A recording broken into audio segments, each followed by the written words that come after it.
Lo que quiere decir que hay una conexión muy fuerte, muy estrecha, un vínculo muy estrecho entre las galaxias y el universo como tal. Y eso va a hacer que precisamente las galaxias también sean un actor importante en este curso. Porque con las galaxias es con las que observamos el universo. El universo no se ve si no es a través de las galaxias. Entonces, después de que sepamos más o menos qué es una galaxia, cómo funcionan y qué es lo que estamos viendo cuando vemos una galaxia, vamos a mirar cómo se ve el universo. Vamos a tratar de hablar un poquito acerca de la estructura, de su dinámica, de qué está hecho, de cómo se formó, cómo ha sido su evolución y cuál va a ser su futuro. Cuando ustedes terminen este semestre, este curso, yo espero, y la idea es precisamente esa, entonces que ustedes puedan hablar con cierta propiedad o al menos entender cuando se habla acerca de estos dos objetos, del universo como tal y de las galaxias. Que ustedes sepan de dónde vino el universo, por dónde pasó y para dónde va. Y cómo diablos fue que las galaxias aparecieron ahí, cómo fue que las estrellas aparecieron en esas galaxias, cómo fue que los planetas aparecieron alrededor de esas galaxias. Y finalmente, cómo fue que probablemente gente como nosotros apareció parada sobre esos planetas pensando precisamente sobre el origen de todas esas estructuras. Este curso se vincula muy bien con el curso anterior de astrofísica planetaria y el curso anterior, comparable con nosotros, el curso posterior de astrofísica estelar, porque precisamente conecta todos los contenidos de lo que hemos visto en escalas, vamos a llamarlas así, escalas más pequeñas, escalas planetarias, escalas de tipo estelar, con el universo como tal. Ahí sí vamos a coger el paquete. Ustedes ven entonces aquí en este documento y aquí en la diapositiva, entonces tengo enumerados básicamente los objetivos que yo espero satisfacer entonces individualmente a lo largo del curso, y todos básicamente se reúnen en esas tres o cuatro ideas que les acabo de enunciar.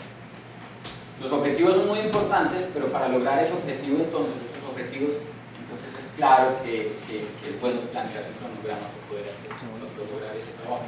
Como ustedes saben entonces, el curso tiene una duración de 16 sesiones, 16 semanas, perdón, 16 semanas, 32 sesiones.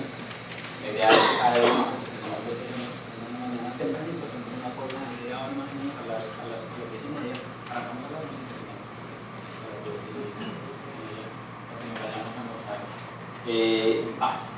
El curso estaría terminando alrededor del 16 de noviembre, de acuerdo a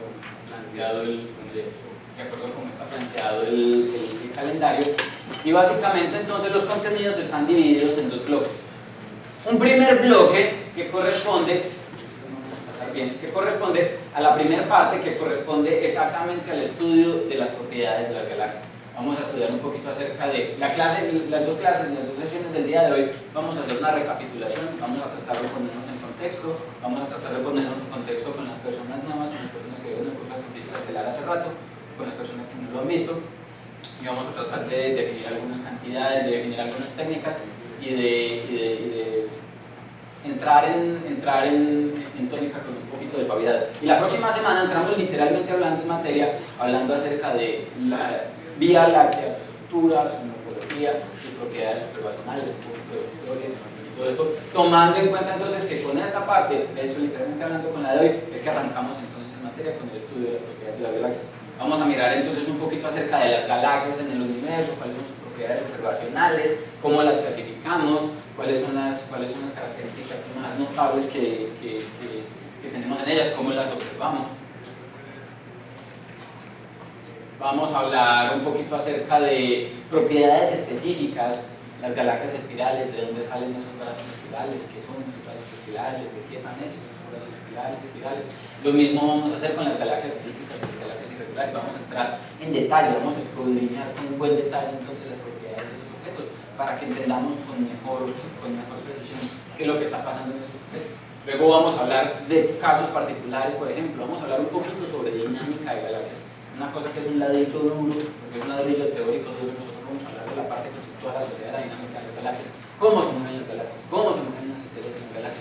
¿Cómo diablos es que hacemos nosotros esas simulaciones de computador de la que todo el mundo habla, pero que realmente nadie sabe cómo funcionan? Vamos a hablar un poquito de eso y vamos a hacer un énfasis particular en la dinámica, en un caso dinámico particular que a mí me gusta mucho, me interesa mucho, que es la dinámica del centro galáctico, porque es interesante.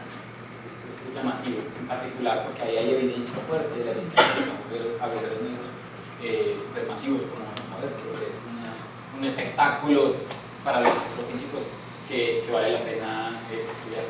Luego vamos a hablar entonces sobre el ambiente en el que están las galaxias, vamos a hablar de las galaxias, cómo están agrupadas, cómo se distribuyen esas agrupaciones de galaxias, por qué están agrupadas, cuáles son las propiedades de esas agrupaciones, y vamos a hablar de un caso particular de galaxias o de una actividad particular en galaxias, que son las actividades nucleares. Vamos a hablar de núcleos galácticos activos, de AGNs, de quasars y de todo este tipo de objetos que toman lugar precisamente en el interior de una galaxia. Para finalmente entonces hablar acerca de la evolución de las galaxias, cómo se da el proceso de formación de las galaxias y cómo se acopla entonces todo esto que hemos visto con la observación de las galaxias en el contexto cosmológico, cómo se distribuyen las galaxias en lo que nosotros llamamos la red cósmica. Luego, miren, el 7 de septiembre entonces tenemos un taller, los que ya han visto los grupos anteriores que conocen la mecánica del taller, asignamos simplemente un taller y resolvemos ejercicios como para tratar de evaluarnos a nosotros mismos cómo hemos asimilado los contenidos del curso. Y el 14 de septiembre tenemos entonces un test para evaluar precisamente esos contenidos. La idea es que todos además realicen el taller preparatorio para el test. La idea es que el examen, un examen, el taller lo que hacemos básicamente es una simulación del examen para que ustedes vean cuál es el tipo de preguntas que vamos a hacer, cómo funciona, y otra vez para que se pongan en comunicación. Y ese mismo día, en la segunda sesión, para que no perdamos tiempo, arrancamos a hablar de cosmología. Pero para arrancar a hablar de cosmología con un poquito de propiedad, tenemos que hablar un poquito acerca de la teoría que soporta esa cosmología. Esas dos primeras sesiones de la parte del curso que corresponde a cosmología, vamos a hablar no tanto de cosmología como sí de física. Vamos a hablar un poquito de relatividad especial y un poquito de relatividad general. Como vamos a ver, la dinámica del universo se describe propiamente si usted la puede hacer o lo puede hacer utilizando relatividad general. Entonces vamos a gastarnos un par de sesiones tratando de entender, y lo vamos a hacer entendiendo la dinámica y la cinemática relativista para que la podamos aplicar directamente entonces en la descripción del movimiento del universo, en la dinámica del universo. Vamos a poder entender qué es eso del universo, qué es eso del universo plano, de que el universo está abierto, de que el universo cerrado, de que es eso que el universo tiene geometría, precisamente porque vamos a poder hacerlo gracias a lo que vamos a saber acerca de esos detalles. Luego de que hablemos entonces acerca de la dinámica y la geometría del espacio-tiempo, volvemos otra vez a un paréntesis de física, porque como necesitamos hablar o queremos hablar del universo en sus etapas primitivas, como vamos a ver cuando estemos en ese instante del curso, el universo en sus etapas primitivas es un caldo lleno de partículas elementales.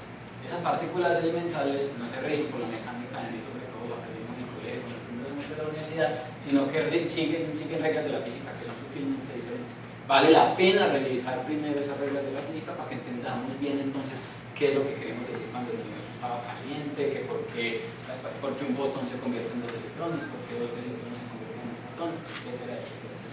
Vamos a hablar un poquito entonces de mecánica cuántica, vamos a hablar de mecánica ondulatoria y de mecánica de partículas, vamos a hablar un poquito de la radiación del cuerpo negro, todos conceptos que nos van a ayudar entonces a entender las características del universo primitivo, precisamente para poder pasar a entender las propiedades del universo primitivo. Vamos a hablar entonces, cuando ya sepamos de eso, podemos hablar en propiedad de la radiación cósmica de fondo, de los procesos de nucleosíntesis primordial, de dónde diablos salieron los protones, los electrones, los átomos de hidrógeno y litio que formaron el principio del universo y todo lo que está llenando este territorio en ese momento. Luego vamos a hablar entonces sobre los demás componentes del universo. Nos vamos a gastar una clase hablando sobre materia oscura, una siguiente clase hablando sobre energía oscura, las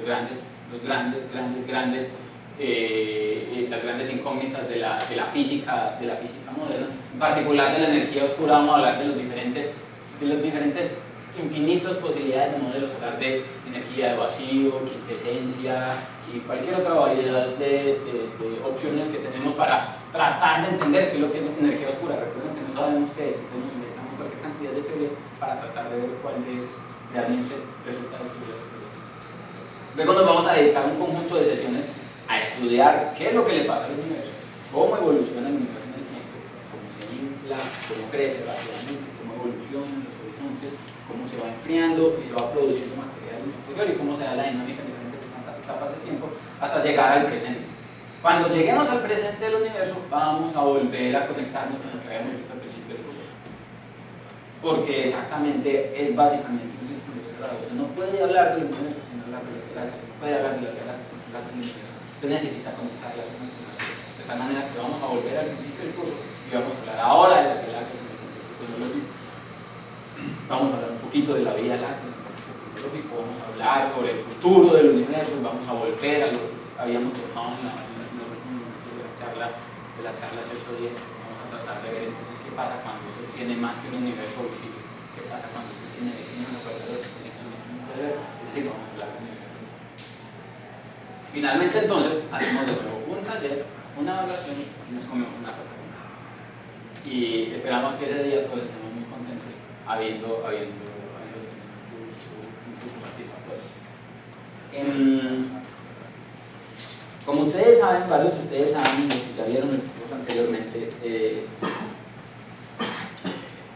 la dinámica del curso es que usted básicamente aprueba el curso con su asistencia.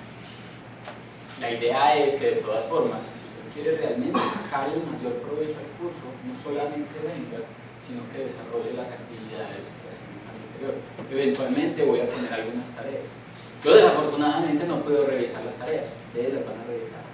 El mecanismo que vamos a utilizar para hacer y revisar las tareas es el siguiente. Yo asigno una tarea. Ustedes, quienes quieran, ojalá todos, desarrollen la tarea. Yo entrego una solución de la tarea y con un programa en computador genero una lista de números aleatorios que le dice a usted va a revisar la tarea de usted. De manera aleatoria para que no se casen siempre los dos y se revisen los dos. Venga, usted me pone una menor, le pongo una menor. Seamos chacos. Con un programita sencillito entonces genera una lista aleatoria que nos permita entonces cada que se asigne una tarea que nos revisemos la tarea de diferente caso. Yo entrego la solución y en base a esa solución usted mira la tarea de su compañero y hace observaciones. Si tiene preguntas me las dirige, cualquier tipo de cosa. La plataforma en este momento estamos explorando una plataforma Moodle en la universidad para ver si podemos hacer eso a través de esa plataforma, una plataforma que nos permita compartir los archivos de manera eficiente, nos permita tener un foro a través del cual podamos estar discutiendo, haciendo preguntas, haciendo comentarios de manera simple, de tal manera que el mecanismo específico a través del cual se va a hacer a través de la cual vamos a compartir los archivos y vamos a compartir la información específica de las tareas que está por definirse en la próxima semana. Esta semana no tenemos tarea. Pero una vez esté eso definido, entonces vamos a tener la oportunidad de que ustedes puedan hacer algo en su casa mientras que pasa una semana sin ver el curso, para que practiquen, ejerciten o muevan un poquito de las cosas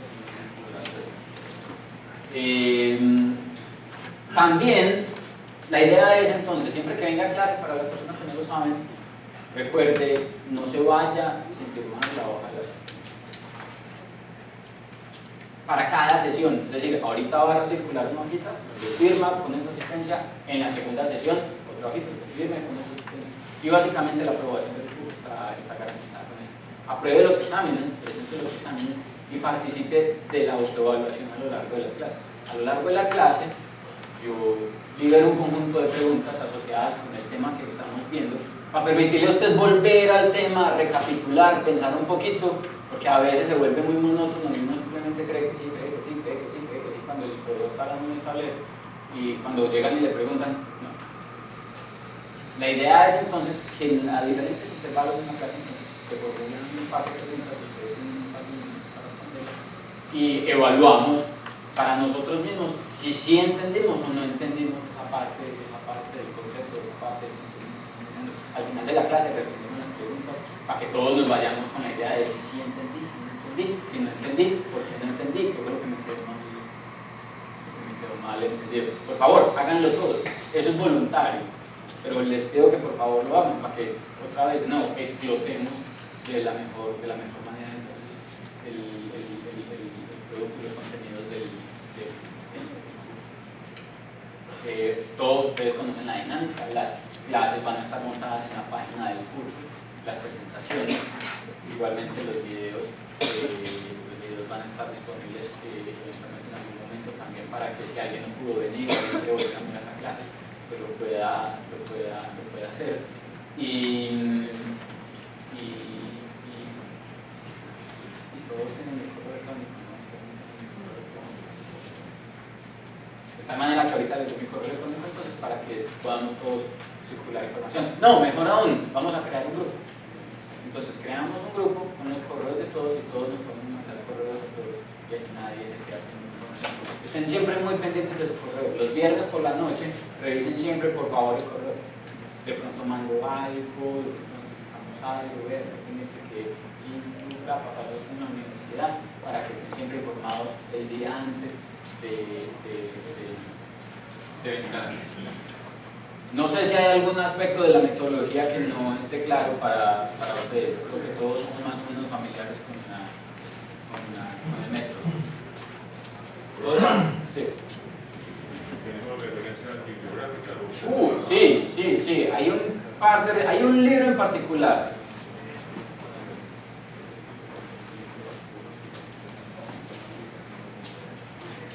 Yo les voy a estar pasando de todas formas referencias específicas. El problema con este curso en particular es que la concepción de contenidos en español en general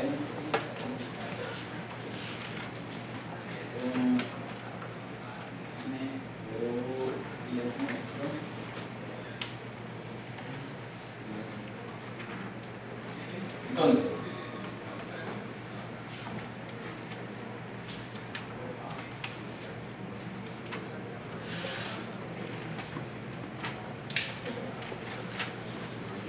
hay un par de textos que ustedes pueden, a los que pueden referirse que están en español.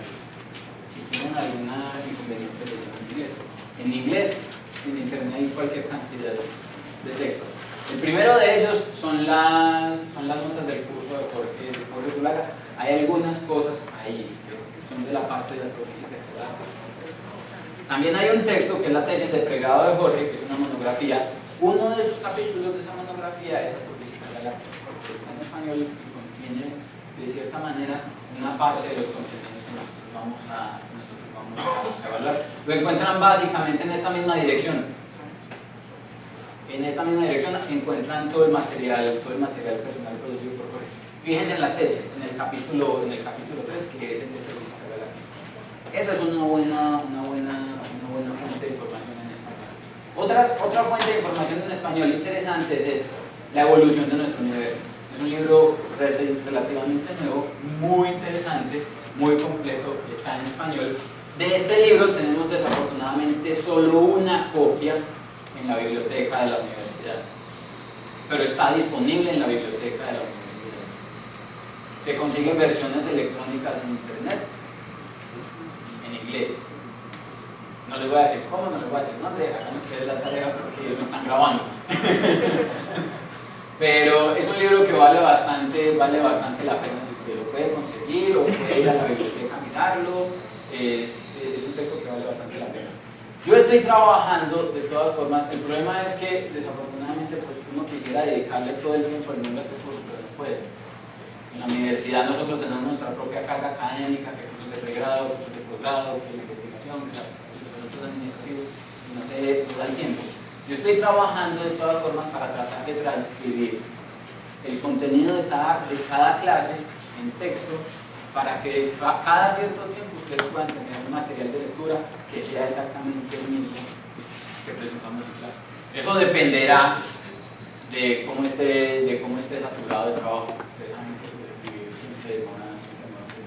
En principio, las referencias principales son estas y eventualmente para cada caso yo les voy entonces a referir material, o bien sea partes de este texto que estoy escribiendo o partes de otros textos que encontremos en la red. Hay un tercer libro que es este. Introduction to Galaxies and Cosmology, es un libro que es relativamente nuevo también, es un libro del 2008-2009, muy bonito, tiene un montón de dibujitos muy bonitos, lo coge a uno de la mano y le explica, le soba la cabecita mientras le explica. Es lo más maternal que puede haber para explicar todo lo que tenga que ver acerca de Galaxias. Es muy bueno, pero de ese lo tenemos una copia, tengo una copia, pero está en inglés y desafortunadamente no se consiguen ediciones en español. Este libro se consigue tanto en inglés como en español, se buscan en Amazon. Les digo que lo tenemos en español en la Biblia. Hay otro libro que también está en la biblioteca, es decir, es asequible a todo el mundo. En la biblioteca de la universidad es este libro de Discovering the Universe, de Neil Cummings, y es otra vez, es un libro general sobre la estructura y las propiedades del universo. Está en inglés, para aquellas personas que tienen la posibilidad de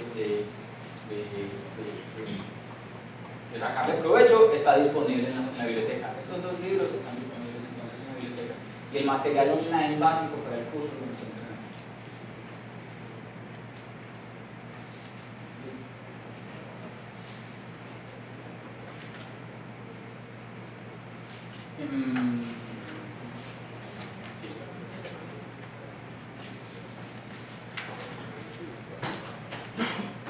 No sé si tienen alguna otra pregunta.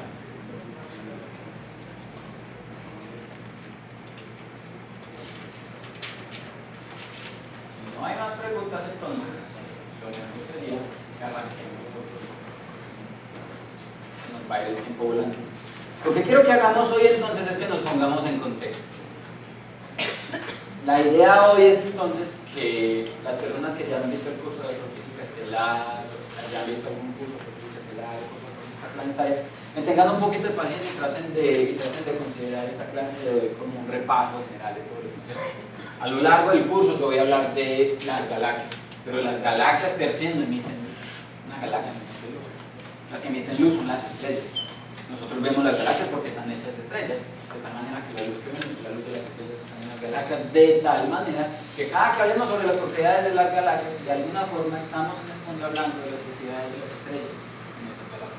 Y necesitamos entonces en algún momento, en varias partes a lo largo del curso, hacer referencia a eso. Vamos a hablar de las magnitudes de las estrellas, de la magnitud absoluta, de la magnitud aparente, de la extinción de la luz estelar, de las líneas del espectro. Vamos a hablar de los colores o los índices de color. Vamos a hablar del enriquecimiento químico y de los procesos evolutivos de las diferentes poblaciones estelares en el interior de una galaxia. Y todo eso es astrofísica. De tal manera que lo que vamos a hacer hoy es tratar de resumir a la velocidad del relámpago algunas de esas cosas que habíamos visto entonces en el curso de astrofísica estelar, que son las cosas más básicas y más útiles que vamos a necesitar a lo largo de este semestre, para que las tengamos un poquito frescas entonces cuando empecemos a hablar acerca de las propiedades observacionales de las galaxias. En la segunda sesión lo que quiero hacer es un paréntesis metodológico, en el sentido de todos hablamos de las cosas que se ven, pero no hablamos de la forma en la que se hacen. Hay dos cosas en astrofísica que son vitales, dos medidas en astrofísica que son vitales. Una es la distancia y otra es la masa de los objetos. Yo no sabía a qué distancia están los objetos, todo lo que está malo, simplemente porque se necesita, como vamos a ver ahorita por ejemplo, para determinar la luminosidad de una fuente, saber a qué distancia se encuentra. Y si no puede conocer la luminosidad, no puede conocer nada, porque no puede conocer la temperatura, no puede conocer el tamaño, no puede conocer la temperatura, no puede conocer el tipo espectral. Si no puede conocer el tipo espectral, no puede saber cuál es la composición y las condiciones químicas de la estrella, no puede saber cuál es la edad, no puede saber cuál es el estadio evolutivo en el que se encuentra, no puede estimar cuál es la edad de la estrella, no puede estimar cuánto tiempo le falta para morirse, no puede saber cómo se va a morir, no puede saber nada. Entonces, en principio, necesitamos saber. Hay dos números importantísimos entonces en la astrofísica. Uno es la distancia a la que están los objetos y otro es la masa que tienen esos objetos. La masa de un objeto astrofísico determina las características físicas del objeto. Una estrella es una estrella porque tiene una masa en un rango dado. Si tiene una masa inferior a ese rango, no sería una estrella sino un planeta, y si tuviera una masa superior, no existiría como estrella, sino como singularidad, como un agujero negro, o como una estructura galáctica, por decirlo así. De tal manera que la masa es de nuevo una segunda cantidad que es muy importante. Entonces, en la segunda sesión lo que quiero hacer es que nos concentremos precisamente en tratar de ver cómo es que se determinan esos dos números, porque va a ser importantísimo a lo largo del curso saber precisamente cómo se determinan esos números, porque vamos a hacer referencia a ellos todo el tiempo, de manera explícita y de manera implícita. Y con eso entonces, ya la próxima semana vamos a tener las herramientas suficientes para dedicarnos a hablar acerca de las galaxias sin ningún obstáculo. Y entremos en materia entonces. Cuando usted sale y hace observaciones del cielo, cuando usted sale y mira el cielo a ojo desnudo, cuando sale y mira el cielo con un telescopio, usted ve las fuentes. Las fuentes para usted entonces van a ser estrellas o van a ser galaxias. Lo que usted ve es energía. Usted detecta las estrellas porque energía que está siendo emitida de la superficie de esas fuentes, digamos estrellas, está llegando a sus ojos, que en ese caso serían sus detectores. Si usted fuera un robot, tendría ojos como una CCD y sería un telescopio, sería una cámara.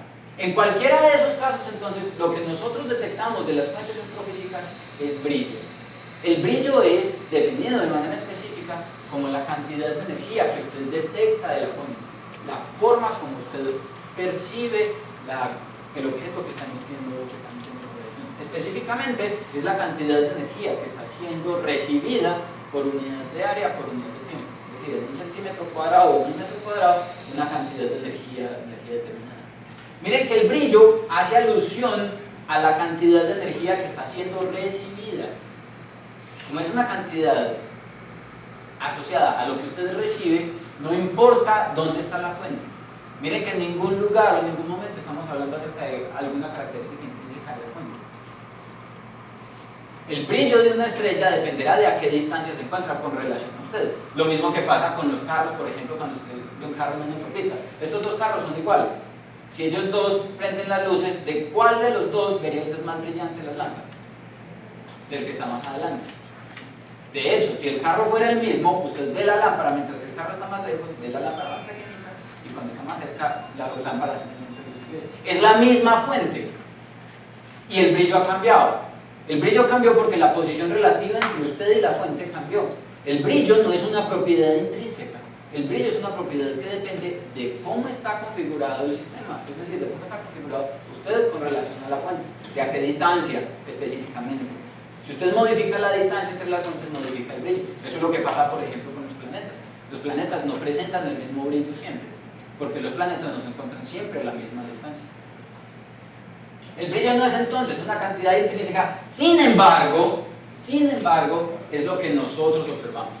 Toda la astrofísica se construye a partir de aquí. Y cualquier libro de astrofísica empieza precisamente con el brillo.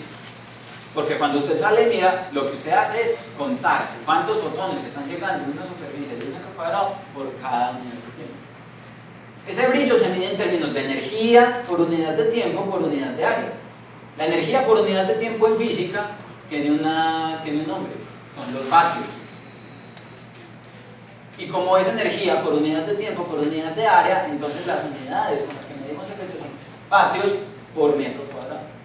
Cuando usted habla del brillo, entonces está hablando de cuántos vatios por metro cuadrado están llegando a su detector mientras que usted está haciendo la observación durante un periodo de tiempo dado. Miren, por ejemplo, que el brillo del Sol es del orden de 1250 vatios, mientras que el brillo de la estrella Sirio es del orden de 10 a la menos 7 vatios. 10 a la menos 7. Todos ustedes son familiares con la notación científica. Ustedes saben, por nada. 10 a la menos 7 quiere decir lo siguiente. Hay veces que usted puede escribir esto. 0, 1, 2, 6, 7, 1. ¿Qué es más fácil escribir? Esto. Hace un año había un proyecto en el Congreso de cambiar el peso, de quitarle 0. Una forma de haberle quitado 0 al peso hubiera sido utilizar notación científica. A la 8, ¿no? ¿Cuántos ceros puse? 0, 0. 4, 5, 6, 7, 8. Ah, sí.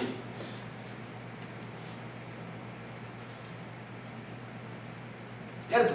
Una forma de quitarle ceros al peso en lugar de decir, no, vamos a tener un nuevo peso que vamos a convertir 1000 pesos en un peso, hubiera sido escribir los billetes en notación científica, de tal manera que el billete de 1000 no fuera un billete de 1000, sino un billete de 10 a la 3. para que en lugar de que al costado de la imagen de Julio Garavito, el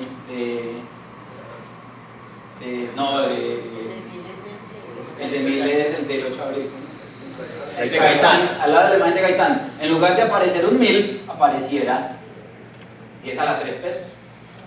Y eso es más fácil. En astronomía, como vamos a ver a lo largo del semestre, y como lo estamos viendo justo en este momento, las cifras son grandes o son pequeñas. La masa de un protón es 10 a la menos 27 kilos. O sea, si usted quiere escribir la masa de un protón en notación convencional, tiene que regarse, escribir ceros y ceros y ceros y ceros y ceros y ceros y ceros, y cuando se canse pone un 2 y un 7. O escribe 10 a la menos 27, que es entonces la razón por la cual en ciencias uno utiliza la notación científica. Entonces, esto quiere decir que el brillo de la estrella Sirio es una 10 billonésima parte de un vatio por cada metro cuadrado, mientras que el brillo de la estrella Sol es del orden de 1250 vatios por metro cuadrado. Noten la diferencia. Sin embargo, ustedes saben que la estrella Sirio es más grande que nuestro Sol. ¿Cómo es posible que el brillo de Sirio sea más pequeñito que el del Sol si la estrella Sirio es más grande? Simplemente está en la porra. Si usted pusiera al Sol a la distancia a la que está Sirio, difícilmente lo vería. Escasamente lo vería. Es otra vez un efecto de la distancia. El brillo, entonces, si bien es la cantidad importante, porque es lo que el astrónomo va y cuenta en el telescopio, cuando uno se va a un telescopio, se para en el telescopio, pone la cámara, está contando cuánta energía llega al telescopio por unidad de área sobre la CCD del telescopio por unidad de tiempo. Y a partir de ahí es que detectamos entonces cuál es el brillo y cuánta energía nos está llegando, y tratamos de ver con esa energía que nos llegó, por ejemplo, cuánta fue la que se emitió. ¿Cuánta fue la que se emitió? Es lo que nosotros llamamos la luminosidad. Esa sí es una propiedad intrínseca del cuerpo. La luminosidad de un objeto es la cantidad de energía que está siendo emitida sobre la superficie del cuerpo por unidad de tiempo. Y esa no depende de dónde está parado usted con relación a la estrella. Un bombillo de 100 vatios sigue siendo un bombillo de 100 vatios por más que usted esté a 1 metro, a 2 metros, a 3 metros, a 4 metros, a 100 metros. El brillo con el que usted ve el bombillo de 100 vatios en cada caso es distinto, pero la luminosidad de esa fuente no cambia cuando usted se mueve con respecto a eso. La luminosidad, entonces, no es una cantidad que varíe, sino que es una cantidad intrínseca, es una propiedad natural del objeto, y es una cosa que nosotros quisiéramos conocer a partir de la observación. Porque eso es lo que queremos hacer con las observaciones, conocer las propiedades naturales de esas cosas que estamos observando. En general, la información, la luminosidad, lleva toda la información sobre la fuente. Eso es lo que nosotros queremos saber, la propiedad intrínseca. Sea la fuente que sea, una estrella, una galaxia, un planeta, lo que sea. Miren que entonces, como está definida, la luminosidad la medimos entonces solamente en términos de energía por unidad de tiempo. Energía por unidad de tiempo entonces es vatios, y medimos entonces la luminosidad de una fuente en vatios. Y miren que aquí es donde nos damos cuenta quién es quién de verdad. Miren que la luminosidad del Sol es del orden de 4 por 10 a la 26 vatios.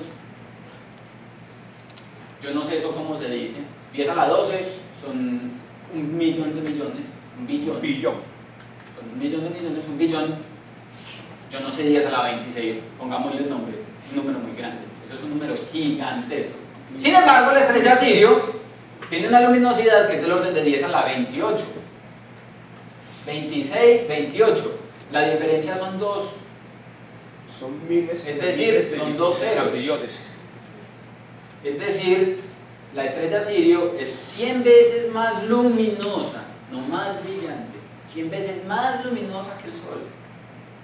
En efecto, al ser más grande es más luminosa, 100 veces, mucho más luminosa que el Sol. Obviamente, como decíamos entonces, es menos brillante simplemente porque está más lejos. Hay una relación intrínseca entonces estrecha entre la luminosidad y el brillo. Lo que pasa es lo siguiente: cuando usted tiene una fuente puntual, esa fuente puntual emite radiación en todas direcciones, Esa energía que se emite entonces desde una fuente puntual, desde una estrella, que para nosotros claramente es una fuente puntual dadas las distancias a las que se encuentran, distribuye toda su energía sobre la superficie de la esfera. La superficie de una esfera, ¿cuánto mide? Si usted quiere construir un balón, ¿cuánta tela o cuánto cuero tiene que comprar para construir un balón de un radio dado? Tiene una esfera de radio R, una esfera en 3 dimensiones. ¿Cuánto vale la superficie de esa esfera?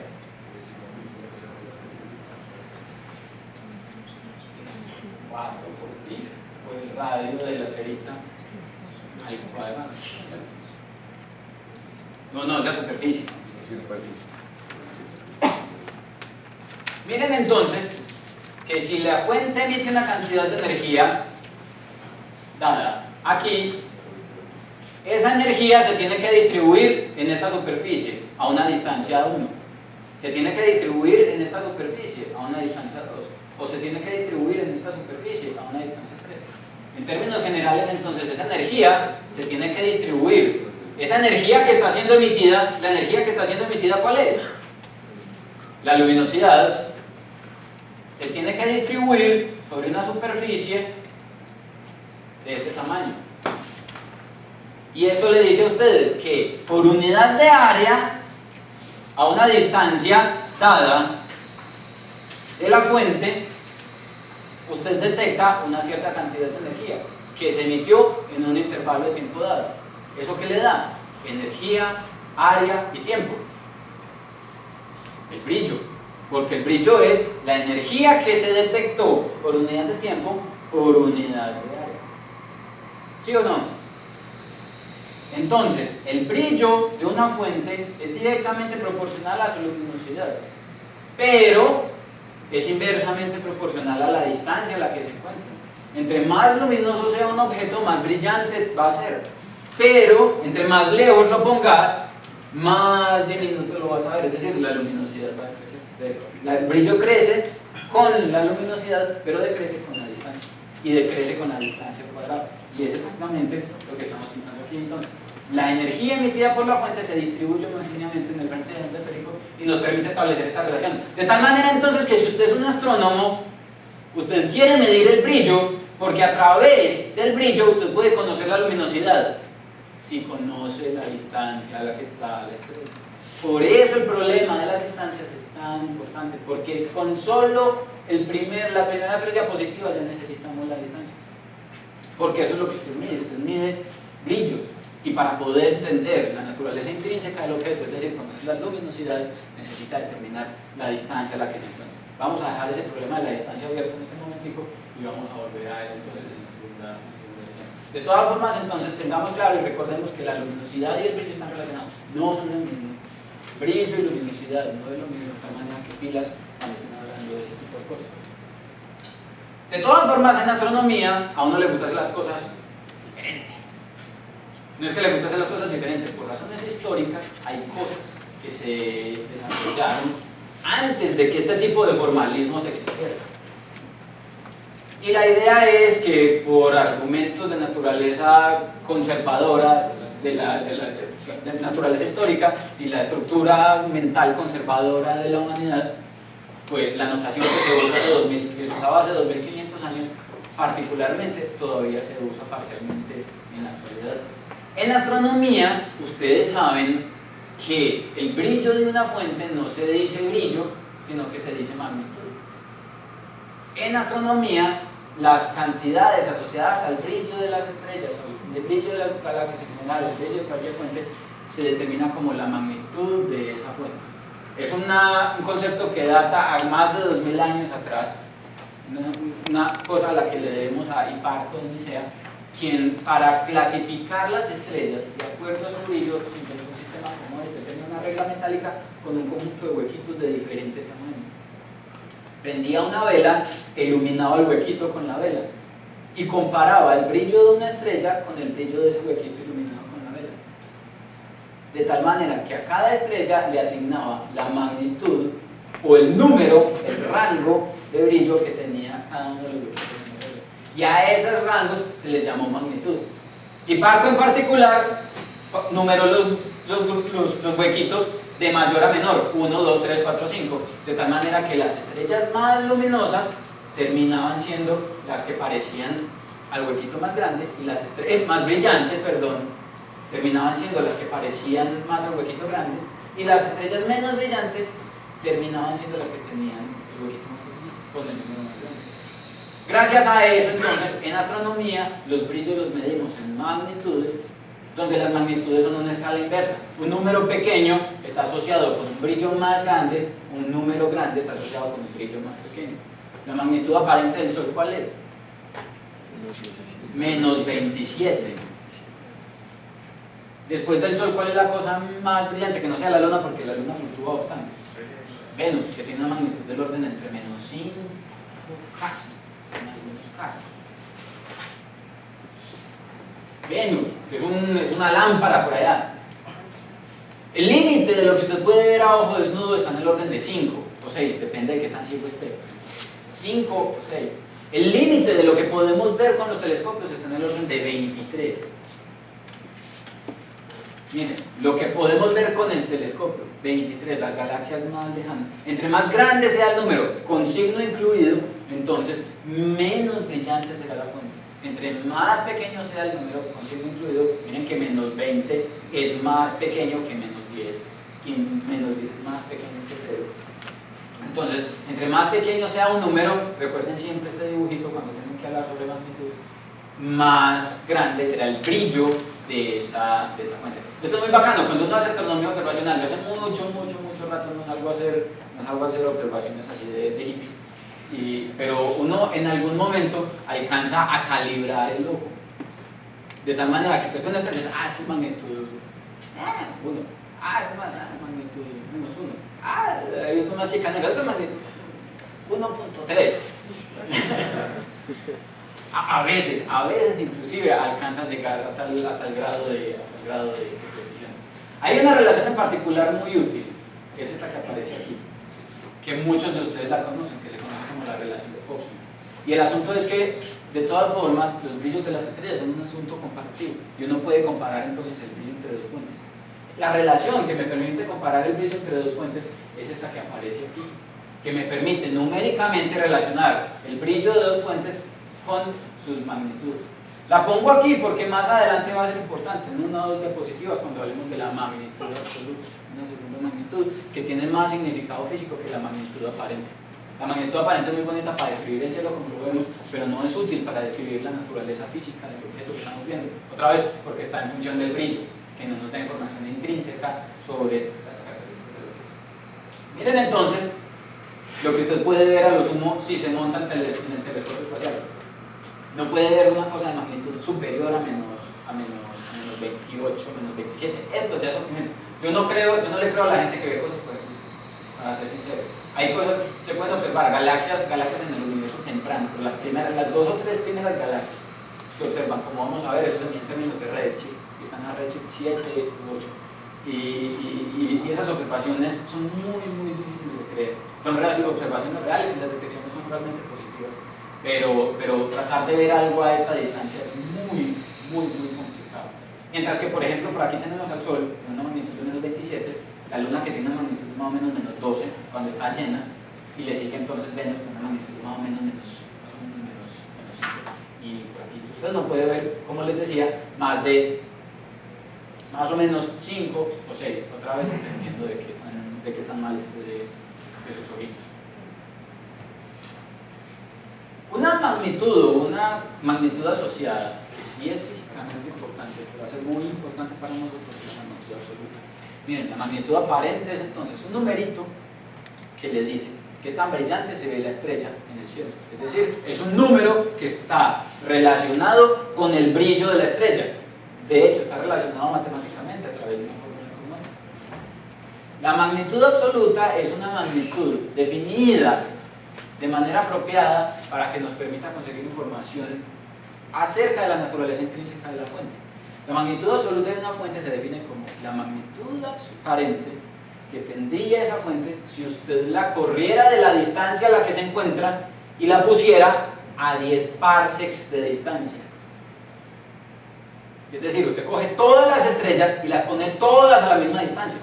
Si usted coge todas las estrellas y las pone a todas a la misma distancia, ahí sí se ve quién es quién. Si usted coge el Sol y coge a Sirio y los pone a los dos a la misma distancia, inmediatamente se daría cuenta de algo. ¿De qué se daría cuenta?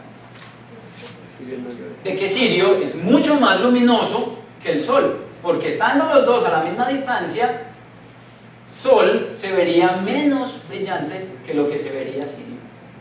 ¿Ya? La escala de magnitudes absoluta funciona exactamente igual que la escala de magnitudes aparentes. Representa exactamente los mismos números. Números negativos son magnitudes asociadas a objetos más luminosos, números positivos grandes son magnitudes absolutas asociadas a objetos poco luminosos. El asunto es ese precisamente. Cuando hablábamos de magnitudes aparentes, hablábamos de brillos. Cuando hablamos de magnitudes absolutas, hablamos de luminosidades. Como hablamos de luminosidades, ya sí estamos hablando de las propiedades intrínsecas de la fuente. Y esta cantidad, la magnitud absoluta, es entonces la que nosotros realmente utilizamos en astrofísica. La magnitud absoluta. Uno puede establecer una relación sencilla entre la magnitud absoluta y la magnitud aparente. Es esta que aparece aquí. Y se puede derivar muy fácil de la relación de Coxon, que habíamos puesto en la diapositiva anterior. Miren, yo les dije, como las magnitudes aparentes y absolutas son la misma cosa, uno puede escribir esa relación M2 igual a M1 menos 25 por el logaritmo de B2 sobre B1, donde B2 es el brillo asociado a esa estrella que tiene una magnitud de M2 y B1 es el brillo asociado a esa estrella que tiene una magnitud de M1. Vamos a escribir una relación entre el brillo y la magnitud absoluta. Entre el brillo y la magnitud absoluta, o la magnitud aparente y la magnitud absoluta. Se puede hacer fácilmente si yo simplemente, en lugar de poner M2 y B2, pongo la magnitud absoluta de la estrella y el brillo que tendría esa estrella si estuviera a 10 parsecs de distancia. ¿Sí o qué? Es decir, la magnitud absoluta de esa fuente sería igual a la magnitud aparente de esa fuente menos 25 por lo. El brillo de la fuente, cuando está a 10 parsecs de distancia, es la luminosidad de la fuente sobre 4 por pi por la distancia cuadrada. Y el brillo de la fuente normal es simplemente la luminosidad de la fuente, a 10 parsecs al cuadrado. Y el brillo de la fuente, a la distancia que sea que se encuentre, es la luminosidad de la fuente que nunca cambia, dividido 4pi por la distancia a la que se encuentra al cuadrado. Si uno cancela términos, reorganiza, saca un factor de 2 por ahí que sale, y para los términos no lo voy a hacer, resulta esta relación. Quise hacer este ejercicio en particular para mostrarle una cosa a las personas entonces que estuvieron en el curso. Si bien el curso es completamente conceptual, usted no tiene que ser un terzo en álgebra, no tiene que saber integrar, no tiene que saber derivar, no tiene que saber resolver ecuaciones diferenciales, ni hacer transformadas de Fourier. Eventualmente vamos a necesitar hacer 2 o 3 razonamientos de este tipo que no van más allá de la álgebra que estudió cuando estaba en el colegio. Si por algún motivo usted creía que no le gustaba la matemática en el colegio, no le pare bolas a eso, olvídelo, deshágase de las predisposiciones y trate de asumir una posición un poquito más positiva alrededor de este tipo de cosas. Porque si bien no es necesario que usted sepa hacer todos estos desarrollos para entender al 100% de los contenidos del curso, es muy bueno que no se aburra cuando nosotros los estamos haciendo, porque estamos haciendo ciencia y la ciencia se basa en eso, que usted tenga medidas y las pueda poner en unas ecuaciones que le permitan hacer predicciones, y eso es lo que hacemos para poder tener el universo que tenemos en la civilización, el universo de la civilización que tenemos en la actualidad. Entonces uno puede establecer una relación directa entre la magnitud aparente y la magnitud absoluta que involucra la necesidad de conocer la distancia. Así como teníamos una relación que relacionaba el brillo y la luminosidad que involucraba la necesidad de conocer la distancia. Esta relación que hay aquí y esta relación que hay acá son las mismas, porque la magnitud absoluta representa la luminosidad y la magnitud aparente representa la magnitud el brillo. Son exactamente la misma relación presentadas en escalas distintas. Dame un segundito, yo cierro entonces. Algunos ejemplos entonces, miren que la magnitud aparente del Sol es menos 27, pero si usted se la lleva a 10 parsecs de distancia, ahorita en la segunda sesión vamos a ver claramente qué es lo que es un parsec, a recordar claramente qué es lo que es un parsec. Si usted se la lleva a 10 parsecs de distancia, va a tener una magnitud de 4.7. Es decir, si usted de aquí, teniendo al Sol al frente de su cara, lo único que ve es el Sol, si usted sale, lo único que ve es el Sol. Si lo pone a 10 parsecs de distancia, no lo va a ver, porque recuerde que el límite de observabilidad está cercano a 5.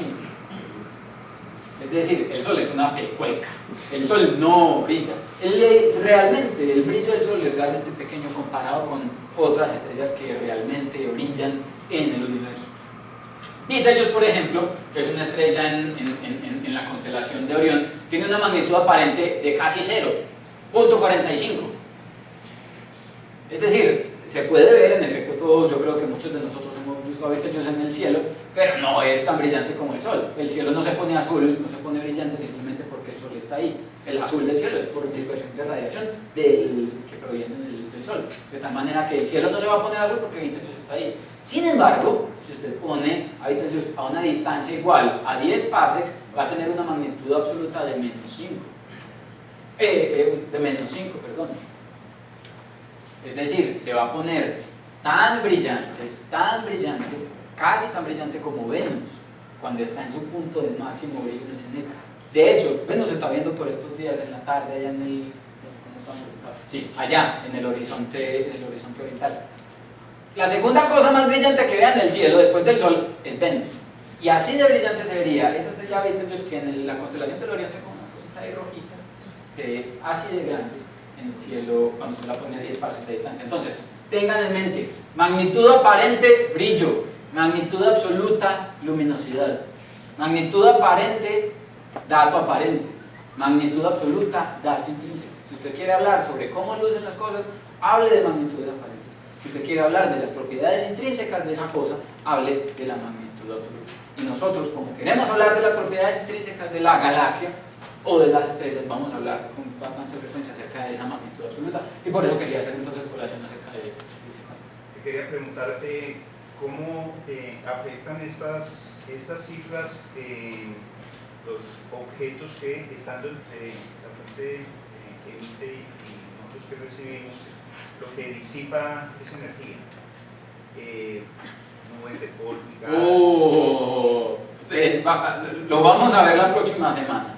Lo vamos a ver la próxima semana cuando hablemos precisamente sobre el descubrimiento de la galaxia y la determinación del tamaño de la galaxia.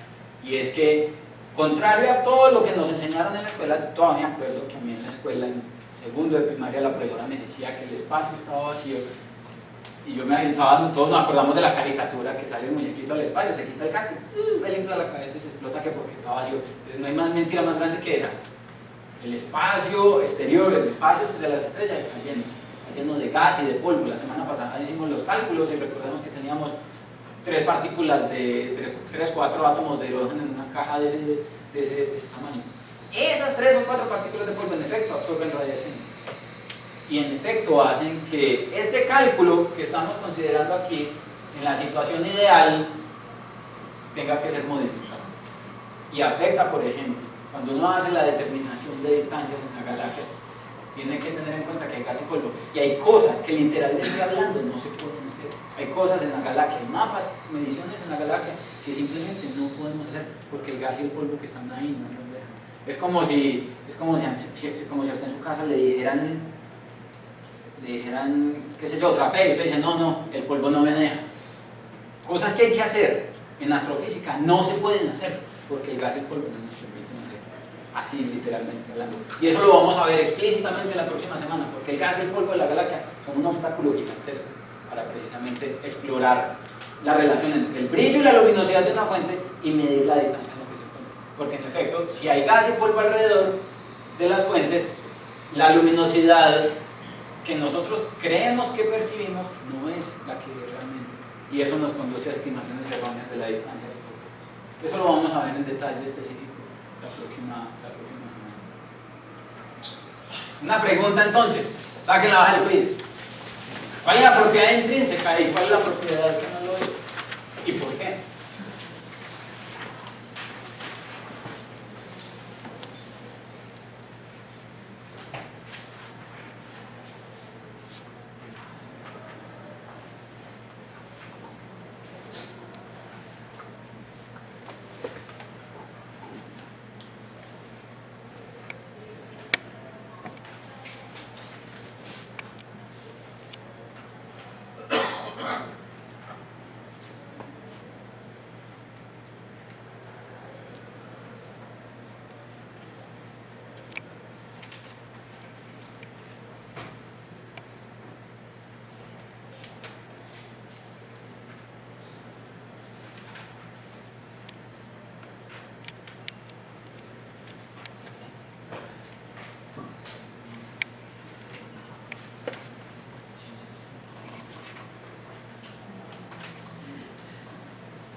¿Estamos listos?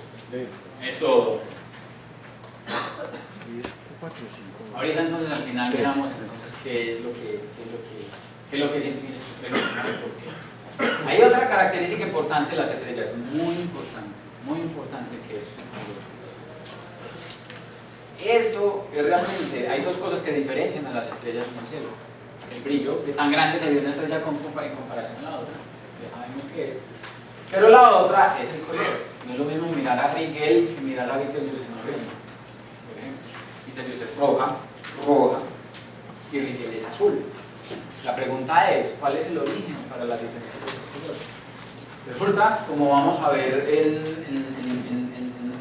esta sesión en la que vamos a hablar de un poquito de mecánica cuántica, que cuando usted calienta un cuerpo por encima de la temperatura del cielo absoluto, ese cuerpo puede emitir radiación. Usted emite radiación. Usted es un bombillo de radiación infrarroja. Porque usted está por encima del cero absoluto. Usted está a 270, más o menos 273 grados Kelvin de temperatura absoluta. La escala de temperatura absoluta, yo cuento bien el cuento. La escala de temperatura absoluta es una que es diferente, sutilmente diferente de la escala de temperatura a la que usted está acostumbrado. Usted está acostumbrado a una escala de temperatura de grados Celsius en la que el 0 está por aquí, 0 grados, y marca la temperatura a la que a una atmósfera el agua se congela. Usted sabe que puede tener temperaturas bajo cero, 10 grados bajo cero, 20 grados bajo cero, 50 grados bajo cero. Pero resulta que usted no puede poner cualquier cuerpo a la temperatura bajo cero que le dé la gana. Hay una temperatura mínima asociada con el estado de mínima energía que puede tener asociado un sistema.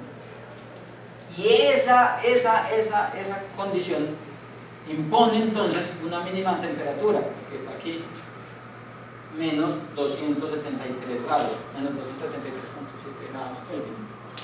Entonces, en física, uno realmente no mide las temperaturas en grados centígrados, ni en grados Fahrenheit. Los grados Fahrenheit no sirve para nada. Los físicos, como sabemos que el cero físicamente hablando está aquí, ponemos un cero de temperatura aquí y decimos, vamos a definir una nueva escala de temperatura que va a ser la escala de temperatura de grados Kelvin. De tal manera que menos 273 grados Kelvin son 0, menos 273 grados centígrados son 0 grados Kelvin. Usted, para un físico, está a 273 más 37.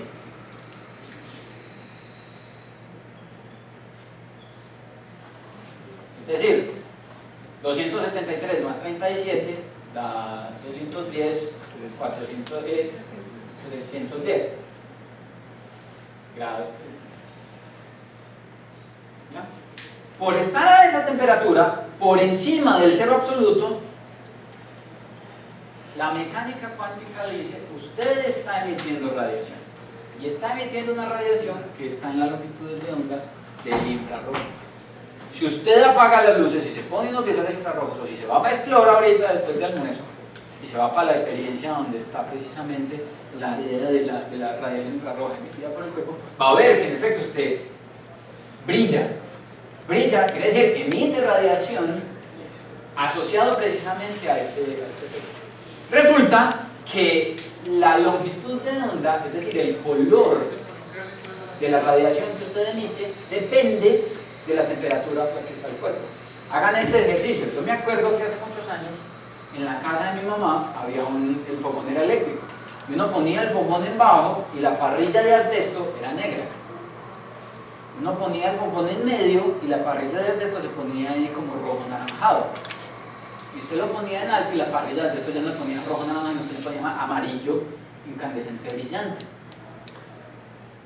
Bajo, medio, alto son diferentes temperaturas asociadas a diferentes colores. Entre más caliente esté el cuerpo, más azul es la longitud de onda de la radiación que ese cuerpo emite. Por eso es que cuando ustedes meten una barra metálica, por ejemplo en una fundición, en un atizador con carbón y la sacan, esa barra sale más o menos a 1000 grados y a 1000 grados el color básicamente blanco azulado, de longitud de onda asociada al color azul, la energía asociada a ese cuerpo. Entonces, los colores de la estrella responden exactamente al mismo fenómeno. Eso se conoce como la radiación del cuerpo negro o radiación térmica. Cualquier cuerpo que esté por encima del cero absoluto emite radiación, y las estrellas son evidentemente cuerpos que están por encima del cero absoluto. De tal manera que al estar por encima del cero absoluto emiten radiación, que es lo que permite que nosotros las observemos, y las diferentes temperaturas a las que se encuentran son las que nos permiten verlas rojas, amarillas o azules, donde las más rojas entonces son las más frías y las más azules son aquellas que están más calientes. Por eso es que uno dice, una estrella roja, es una estrella fría, una estrella caliente, esa es una estrella azul, es una estrella azul, esa es una estrella caliente. ¿Ya? Los colores de las estrellas se originan entonces en las temperaturas del cuerpo, pero nosotros no medimos la temperatura de la estrella, desafortunadamente. Nosotros tenemos que tratar de inferir de alguna forma entonces la temperatura de la estrella, que es otra vez la propiedad intrínseca de la estrella, a través del color que vemos de la estrella. Cuando usted compra reglas, pues yo me acuerdo que cuando me compraban las reglas para la escuela, compraban reglas que eran de colores, un juego de reglas con reglas verdes, azules, naranjadas, rojas, y uno se las ponía y veía el mundo rojo, o veía el mundo azul, o veía el mundo anaranjado. Esa regla de colores funciona como un filtro. Un filtro no es más que un obstáculo para la luz. Un filtro azul no es más que un obstáculo que coge un paquete de radiación blanca, es decir, una superposición de todas las longitudes de onda, y amarra el azul, de tal manera que aquí al otro lado salen todos, sale el verde, sale el rojo, sale todo, menos el azul. Perdón, está hablando de un filtro inverso.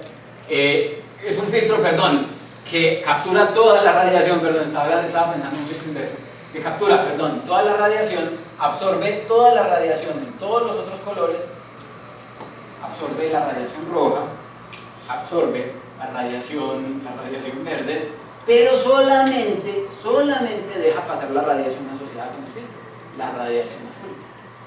Por eso cuando usted se pone la regla, ve el mundo azul, porque está viendo solamente los fotones de luz azul que lograron atravesar el filtro. Lo que nosotros hacemos en astronomía para tratar de inferir la temperatura de un cuerpo es precisamente, sabiendo que el color de un cuerpo está asociado con su temperatura, medimos el brillo de la estrella en diferentes colores y tratamos de ver cómo la diferencia entre esos colores se relaciona con la temperatura del cuerpo.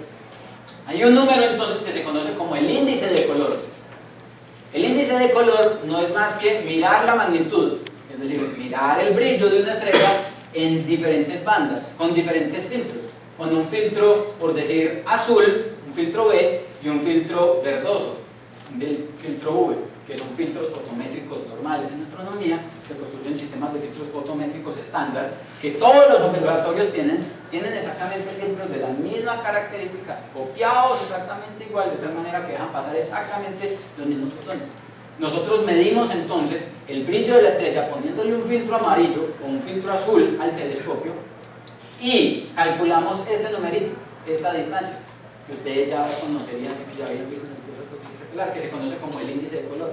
La diferencia entre los colores está asociada a la diferencia entre las magnitudes de los colores, de tal manera que, por ejemplo, si ese que nosotros llamamos color B menos B es mayor que 0, quiere decir que la resta entre la magnitud de la estrella en el filtro B,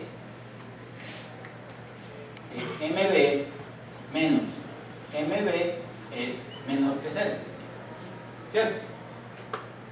Porque usted toma una imagen poniéndole el filtro azul y toma una imagen poniéndole el filtro rojo y mide las magnitudes o mide los brillos, que es lo mismo.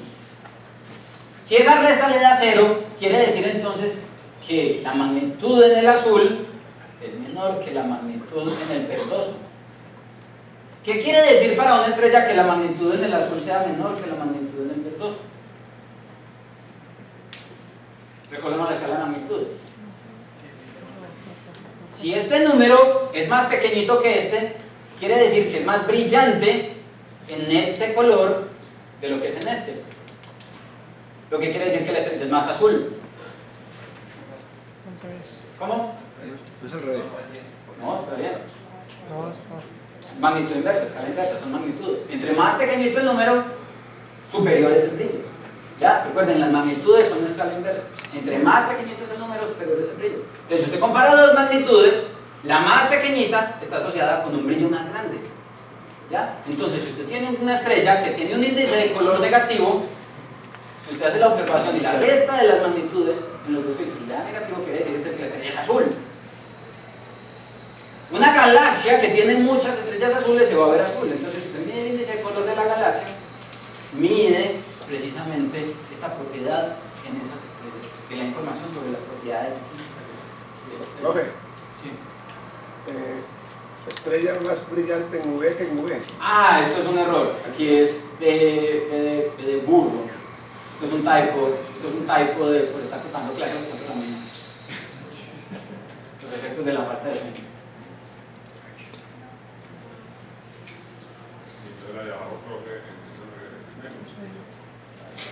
Sí, copié y pegué la línea, volteé los signos, pero no volteé la déjenme, yo corrijo esto antes de pegarlo a la página.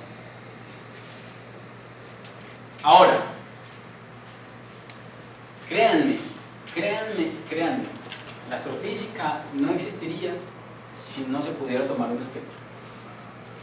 Nada de lo que estamos diciendo ahora existiría si no pudiéramos tomar un espectro. Un espectro es un análisis de la huella digital de un objeto astrofísico. El análisis del espectro de un objeto astrofísico le da la información detallada. Es un registro específico, detallado, de cuáles son los procesos físicos que están pasando que le están ocurriendo a ese objeto.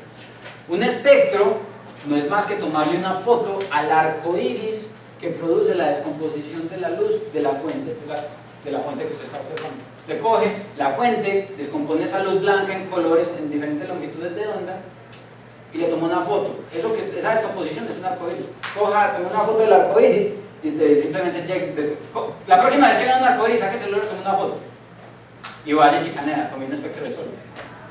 Porque en efecto eso es lo que usted está haciendo, tomando un espectro del sol. Lo que nosotros hacemos es formalmente construir un arco iris de la fuente, la estrella, la galaxia, el cuásar, el planeta, lo que sea, tomar una foto de ese arco iris, pero analizar e interpretar ese arco iris. Un espectrógrafo no es más que una cosa que se pone aquí al final del telescopio. En lugar de usted poner su ojito, o en lugar de usted poner una cámara CCD o una cámara de película, usted pone un espectrógrafo que consiste en una rendija o en un prisma. Ustedes todos conocen la idea de que un prisma coge, usted lo rota un poquito y descompone la luz blanca en luz de colores. Usted lo puede hacer bien con un prisma o con una rendija. Una rendija es simplemente una plaquita semitransparente con muchas rayitas juntitas, una al lado del otro. La rendija produce exactamente el mismo fenómeno de dispersión de luz. De hecho, lo hace mucho más calidoso que el prisma y por eso en astronomía utilizamos rendija. De tal manera que usted hace pasar la luz de la fuente a través de la rendija y consigue construir entonces esto. ¿Qué es esto que tenemos aquí? El espectro de la fuente. Uno realmente lo que hace, por eso les digo, literalmente hablando lo que hace es tomar una foto del arco iris de la fuente, del arco iris que se construye con la luz que está siendo emitida, que está siendo detectada por la fuente. Y luego, posteriormente, el análisis de ese arco iris le va a dar información sobre las características físicas de ese cuerpo. Por ejemplo, el espectro entonces le dice cómo está distribuida la radiación en diferentes longitudes de onda en ese cuerpo. Y de ahí usted puede sacar información acerca de la temperatura de ese cuerpo, porque puede saber si emite más brillo en el azul, o en el verde, o en el rojo. Y de esa manera puede saber entonces si la estrella es azul, o es verde, o es roja, de manera precisa, y puede identificar entonces a qué temperatura se encuentra ese cuerpo. Y puede identificar características particulares como estas rayas negras que ustedes ven aquí. Estas rayas negras son líneas de absorción. Como vamos a ver más adelante, cuando hablemos acerca de ese poquito de procesos cuánticos, resulta que en el átomo un electrón puede absorber electrones. Un electrón en un átomo puede absorber fotones. De tal manera que un electrón que está aquí orbitando alrededor del átomo con una energía dada, si es impactado por un fotón de una energía dada, absorbe ese fotón deja de existir y el electrón se va para otro lado, a un nivel de energía diferente. Ese electrón que dejó de existir es un electrón, ese fotón, perdón, que dejó de existir es un fotón que no llegó al espectrómetro y que no llegó para que le tomaran la foto. Como no llegó para que le tomaran la foto, entonces aparece como una huella negra. Aparece como una raya oscura que indica, aquí no llegó luz, y no llegó luz porque hay algo que está ahí. Así nos damos cuenta, por ejemplo, que en la atmósfera de las estrellas hay carbono, hay oxígeno, hay nitrógeno, etcétera, etcétera, etcétera, porque los diferentes átomos tienen diferentes niveles de energía que posicionan rayitas oscuras en el espectro de las estrellas en diferentes lugares. Esos diferentes lugares nos permiten saber entonces cuál es la composición química de la estrella.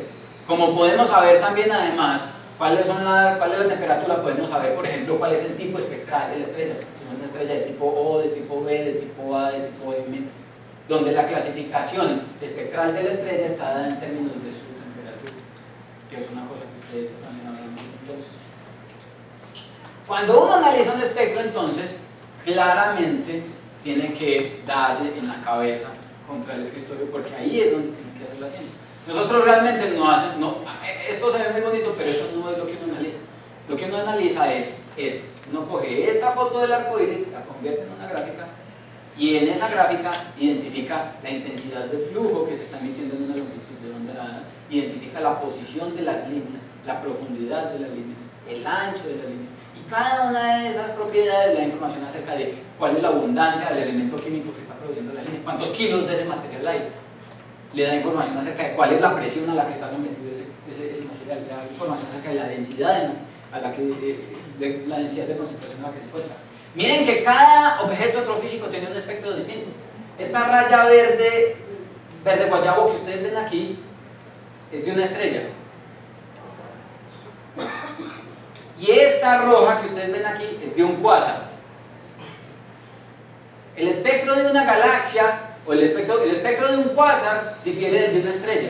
Y el espectro de esta estrella diferiría de una estrella de tipo O, de una estrella que tenga una temperatura superficial de 50.000 grados. Y si usted toma un espectro de Júpiter, el espectro sería completamente distinto. Y si usted toma un espectro de Saturno, también. Y si toma uno de Mercurio, también. El espectro de cada objeto es una huella digital acerca de la estructura de ese objeto. Y como les decía entonces rápidamente, es una huella digital además acerca de cuáles son los procesos físicos que están pasando ahí. Si hay campos magnéticos o no, cuál es la intensidad. Si la estrella se está moviendo o no, con qué velocidad, etcétera, etcétera. De tal manera que uno realmente, la ciencia de verdad se hace con esto. Si uno no toma un espectro no sabe nada, absolutamente nada. Y para nosotros van a ser muy importantes. Y vamos a ver ahorita en la segunda sesión, por ejemplo, para determinar distancias, son una de las herramientas más poderosas. Finalmente entonces, estas propiedades observacionales de las estrellas se pueden resumir, como ustedes saben, en este diagrama, el diagrama Heston, que le permite a ustedes relacionar entonces la magnitud absoluta o luminosidad de una fuente con la temperatura de la estrella o equivalentemente el color que ella tiene o su tipo espectral. Ustedes saben que en el diagrama Heston-Russell entonces aquí se encuentra la secuencia principal, que son estrellas maduras que se encuentran en una etapa más o menos de equilibrio, quemando hidrógeno en sus núcleos y van a estar ahí la mayor parte de sus vidas. Largo o cortico el tiempo dependiendo de la masa de la estrella, pero es una etapa, un estadio más o menos de estabilidad para las estrellas en general. En este gráfico nosotros sabemos, por ejemplo, que las estrellas luminosas y calientes están ¿en dónde? Aquí. ¿Cómo? Ah, luminosas y calientes están aquí. Las estrellas luminosas y calientes están aquí. Las estrellas luminosas y frías están aquí. Las supergigantes rojas. Las enanas blancas están por aquí. El Sol está por aquí. Las propiedades de las estrellas se pueden resumir todas bastante bien. Miren, todas propiedades intrínsecas. Aquí no hay magnitud aparente, aquí no hay brillos, nada de eso. Son características naturales de la fuente. El tamaño de las estrellas, por ejemplo, se incrementa diagonal. Si usted tira una línea diagonal en esta dirección, las estrellas son más grandes aquí de lo que son acá. Todo está apropiadamente reducido y resumido en esa gráfica que es el diagrama que tengo. Es una herramienta poderosa entonces para nosotros en nuestra vida. Pregunta. ¿A qué se deben entonces los diferentes colores de las estrellas? ¿Por qué las estrellas tienen diferentes colores? ¿Y cómo cambian esos colores con respecto al observador? Es decir, si usted se mueve, ¿cómo van a cambiar esos colores de la estrella?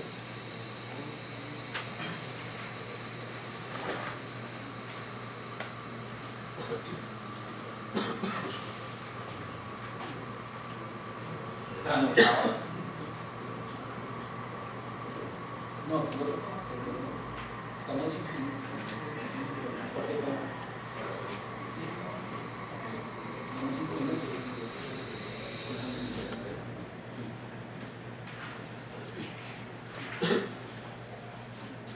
no quiero respuestas sofisticadas con relación al efecto Doppler aquí. Eso es trampa, eso no lo hemos hablado todavía.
¿Estamos listos? Ya. Sí. ¿No tenías una pregunta? Sí, profe, había el diagramita no, el anterior. Antes de eso. Y en este espectro, ¿por qué suma usted el espectro de la estrella? Ah, no, esto simplemente pasa. Esto me lo robé de un artículo. Pero es simplemente un truco que se utiliza uno para renormalizar un espectro de una galaxia con un objeto calibrar. Entonces, por eso no les hablé de esta. Este es un asunto de cómo analizamos el espectro de una galaxia. Es un procedimiento de normalización con una fuente conocida. Pero esto no importa. Lo importante aquí es la diferencia entre los dos espectros. ¿Cómo? Cambian ¿Cómo cambian el espectro? Y ahora después íbamos a analizar el efecto, el cálculo de la distancia de lo que hubiese de la fuente y el receptor. Esta huella para hacer la espectrografía es inalterable. O sea, esa también se puede alterar, pero uno se puede dar cuenta. Recuerden que les digo, la línea de absorción aparece porque un electrón de un átomo se chupa, le roba un electrón y le roba un fotón al campo de radiación. Entonces, en condiciones ideales, Es decir, para mi profesora de segundo de primaria, esta es la estrella, acá está el telescopio con el espectrómetro, ¿cierto? Y si aquí no hay nada, y en la atmósfera de la estrella no hay nada, el arco iris de la estrella, es decir, el espectro de la estrella, debería aparecer como un espectro continuo, ¿cierto? Sin ninguna línea. Si yo pongo una nube aquí, ¿qué es lo que pasa cuando aparece nubarrón? Si 10 fotones están pasando en esta dirección, aquí al principio de la nube, no atraviesan 10, atraviesan 5, porque algunos de esos fotones fueron absorbidos por los átomos, por los electrones, y aparecen entonces líneas de absorción, ¿ya? Y esas líneas de absorción van a estar asociadas no a la estrella, sino a la nube. Sin embargo, uno puede identificar las condiciones físicas en las que se encuentra el material a través de las propiedades de la línea, la formita de la línea, y darse cuenta de que al final del cuento, esta nube no es parte de la estrella, sino que es un objeto que está ahí en las inmediaciones. ¿Ya? De tal manera que, en efecto, esto va a afectar el espectro de la estrella, pero en ese caso sí es discernible. En ese caso, no es un asunto trivial, pues cuando uno lo tiene, cuando es a uno al que le toca sentarse y reducir el espectro, es una cosa maluca de hacer, pero se puede hacer, de tal manera que ahí no hay la Y si se quita esa estrella y otra, no las interferencias de la pulsa. ¿Cómo así? Si aquí pongo otra. Por allá atrás. O por aquí atrás. Claro, la radiación se suma. Usted prende un bombillo azul y al lado le prende un bombillo rojo y usted marea. Porque los colores, la radiación de las dos fuentes se suman. Y su detector ve los dos al mismo tiempo. Aquí cuando uno tiene una situación como esta, por ejemplo, usted va a detectar entonces los fotones que salen de esta estrella y los fotones que salen de esta otra. De tal manera que aquí van a aparecer una línea asociada a hidrógeno, una línea asociada a calcio, una línea asociada a nitrógeno, oxígeno, lo que sea. Pero superpuesto en el mismo arco iris va a aparecer otra línea de sodio, otra línea de calcio, otra línea de hidrógeno. Probablemente desplazadas, porque como no son la misma estructura física, hay un poquitico de movimiento relativo y eso es suficiente para que se note la diferencia de la luz. De tal manera que en efecto la luz se superpone, pero cuando usted la desbarata con el espectrómetro, es muy probable que sea capaz de darse cuenta qué parte de la luz que está midiendo en el espectro viene de la estrella A y qué parte de la luz viene de la estrella B. De tal manera que si usted toma un espectro, está hecho de todo. Solamente en una situación muy aberrante, muy aberrante, en la que las dos estrellas estén una al lado de la otra y ninguna de las dos esté moviendo con relación a la otra, usted no podría discernir cuál de las dos es. Si las dos estrellas son idénticas, porque también si hay una diferencia entre las dos, usted inmediatamente básicamente de tal manera, el espectro es realmente una herramienta poderosa, muy poderosa para extraer información física de los objetos astrofísicos. Y por eso en astronomía, realmente, cuando uno hace observaciones astronómicas, lo mejor que se puede hacer es tomar un espectro. Y por lo general siempre se trata. La cuestión es que tiene su precio, es muy bacano, es muy poderoso, es muy útil, pero es muy caro y es cochinamente difícil tomar un espectro. Entonces, si alguno de ustedes ha tenido la oportunidad de tratar de enfocar una estrellita en un telescopio, enfocar una estrella en un telescopio es complicado, ¿cierto? Resulta que para enfocar la estrellita en el espectrómetro usted tiene literalmente hablando que poner la posición de la estrella en una posición particular de un ancho de milímetros, de tal manera que la posición de esa estrella en el foco de la imagen del telescopio, que la imagen de la estrella en el foco del telescopio caiga justo en la ranurita que cae al espectrómetro.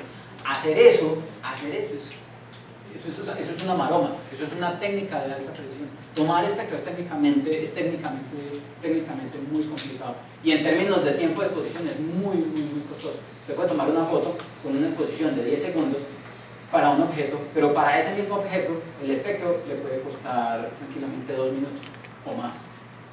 De tal manera que multiplicando esas cosas mucho complicado. Vamos a hacer una pausa ahora, entonces volvemos a las 11, pero entonces hagamos un momentico breve que Jorge nos quiere decir.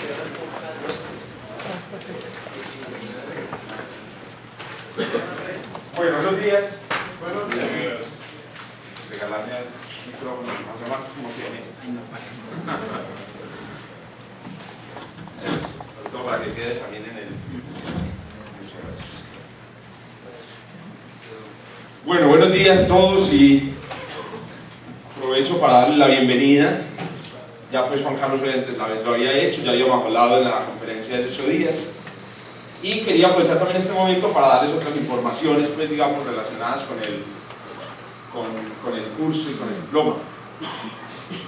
Bueno, la primera, pues no, realmente estamos muy complacidos por la respuesta que ha tenido el diploma. Vemos aquí naturalmente caras muy conocidas ya están los de último semestre, a punto de graduarse, de obtener su diploma, no saben lo que les espera. Bueno, el medio laboral está muy complicado. Bueno, entonces no, pero igual estamos muy contentos porque cada semestre está llegando nuevas personas y bueno. Primer detalle muy importante, el diploma obviamente tiene una serie de cursos, ¿cierto? Y cada curso, digamos, aborda distintas temáticas. Juan Carlos, por ejemplo, ahora en esta sesión nos habló mucho sobre temas, por ejemplo, que se vieron en el primer curso. Pero naturalmente hay personas aquí que no han visto ese curso. Sin embargo, nosotros guardamos registro de todos los cursos y ustedes que están en el diploma pueden acceder a ese registro. Es decir, en principio, por ejemplo, cualquiera de los que están aquí que no asistió al primer curso puede atender o puede escuchar las clases, especialmente las clases claves de ese curso, a través de la página. ¿Vos podrías entrar ahí a la página, Juanca? Cuidado con eso. Esto para decir, pues de pronto, si usted quiere estar, digamos, un poco al día con estos temas, aunque Juan Carlos, pues, digamos, nos está ayudando a hacerlo, puede hacer. No hay una relación de prerequisito entre los cursos, porque la idea no es tampoco construir aquí un programa académico formal, pero obviamente hay muchos temas, digamos, que obviamente uno disfruta más, tiene un bagaje mucho más amplio. Bueno, en relación con la página, no sé si tenemos problemas con internet, yo creo que hay problemas con internet de la universidad hoy, no pudimos conectar a internet la cámara. En relación con la página, les cuento también, especialmente pues, digamos, a los que son nuevos en el diploma, que toda la información de la clase de cada sábado se publica en la página y ustedes pueden mantenerse entonces al tanto de lo que está pasando. Entonces se va a publicar un resumen, la presentación, que se haga el enunciado de la tarea de la semana y cualquier otro material que se haya presentado. Bueno, punto muy importante, que parece que este es el problema de la red interna de la universidad, o sea, el servidor está sencillamente desconectado porque no hay. Bueno, hay internet aquí, me imagino que muchos de ustedes se dieron cuenta que hay el internet de la universidad, que es la red invitada. Esa es una red pública, una red sin contraseña, de tal manera que también, como sucede en todas partes del mundo, digamos, se le recomienda conectarse con cuidado. En esas redes públicas uno siempre encuentra, aunque esa red solamente funciona dentro de este edificio, nunca sabe quién se conecta por ahí. Bueno, entonces, en la página, ahora hay un tema que cambió o que va a cambiar respecto al semestre pasado para las personas que estuvieron en el curso del semestre pasado. El semestre pasado publicamos y están disponibles ahí en la página, lo pueden ver también las personas que no vieron ese curso, todos los videos de las clases del semestre. Todos están públicos en YouTube, la gente los ha visto, los ha seguido, para nosotros es muy interesante tener ese material. Pero este semestre no vamos a hacer públicos los videos durante el semestre, solamente van a tener acceso a los videos ustedes como estudiantes del diploma. Pero para ello es necesario, necesitamos que todo el que quiera tener acceso a esos videos, por favor, cree una cuenta en Google. Ya muchos de ustedes tienen cuentas en Gmail, en el servidor de correo de Gmail, es suficiente. Si usted se conecta a Gmail, ya, si nosotros tenemos el correo de Gmail suyo, ya usted va a tener, le vamos a compartir los videos en YouTube. Si usted tiene su cuenta en Hotmail o en Yahoo, no hay problema, no tiene que abrir una cuenta en Gmail necesariamente, sino abrir una cuenta en Google. No sé, Juancho, si me puedes ayudar ahí conectándote a Google como si fuera a abrir una cuenta. Es muy sencillo. No, espero que me entiendan, no es una cosa complicada, ni le estamos diciendo conocer pues todas las herramientas de Google, sino simplemente abrir una cuenta en Google. La cuenta en Google se abre con el mismo correo electrónico que tienen ya en Yahoo o en Hotmail. Simplemente un correo electrónico, un nombre y una contraseña. Para ver los videos del diploma, nosotros necesitamos esa cuenta. Pero no estaba funcionando en el celular. ¿Vos estás conectado vía qué? ¿Cable? Yo estoy conectado al invitador. Bueno, claro, no estaba funcionando aquí en el celular. Bueno, vamos a poder mostrar estas cositas hoy, pero bueno, después las vamos mostrando. Bueno, entonces los videos van a estar en YouTube. ¿Vos estás conectado, Rafa? Son unas cosas de la vida. Bueno, los videos van a estar en YouTube y les vamos a compartir, van a ser videos privados y los vamos a compartir a todos los participantes del curso. ¿Vos tenés ahí conexión? Con invitado. También está hablando, o sea, está recalentado el computador. Pobre computador.